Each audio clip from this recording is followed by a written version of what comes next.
Ousmane Sonko is one of Senegal's rising opposition leaders. For others, including the state prosecutor, he's a rapist responsible for public disorder after protests erupted following his arrest last week.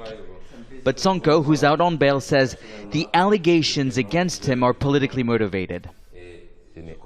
I have committed no crime. We can trust the justice system.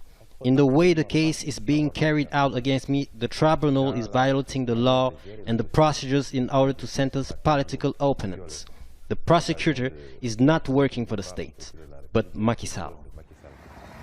The government deployed extra security forces, including the military, to end days of nationwide demonstrations. Rights groups say hundreds of people are being detained. The protests stopped after President Macky Sall called for calm and dialogue in a nationwide address. But Sonko is calling for more protests. What we are seeing right now is a revolution. But this is not a revolution to overthrow President Macky Sall. It's a smart revolution. We need to organize local elections that are 2 years overdue, then the parliament election in 2022, so that the people can freely elect a new leader in 2024.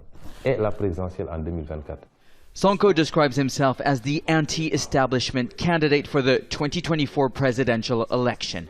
Critical of Senegal's relationship with former colonial power France, he accuses the government of corruption, favoring French corporations. Our relationship with France, like any other countries, needs to be more balanced. It has to be a win-win relationship, not a one-way relationship.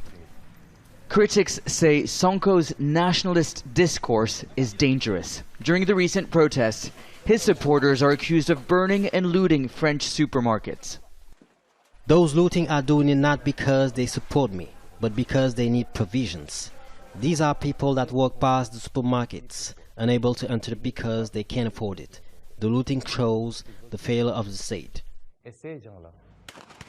Scores were killed and many injured by security forces since Sonko's arrest last Wednesday.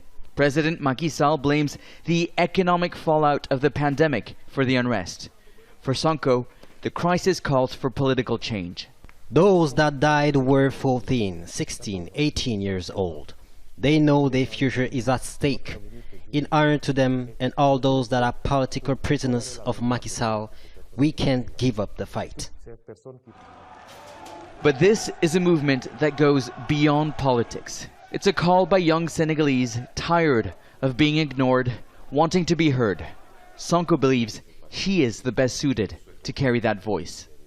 Nicholas Hawk, Al Jazeera, Dakar.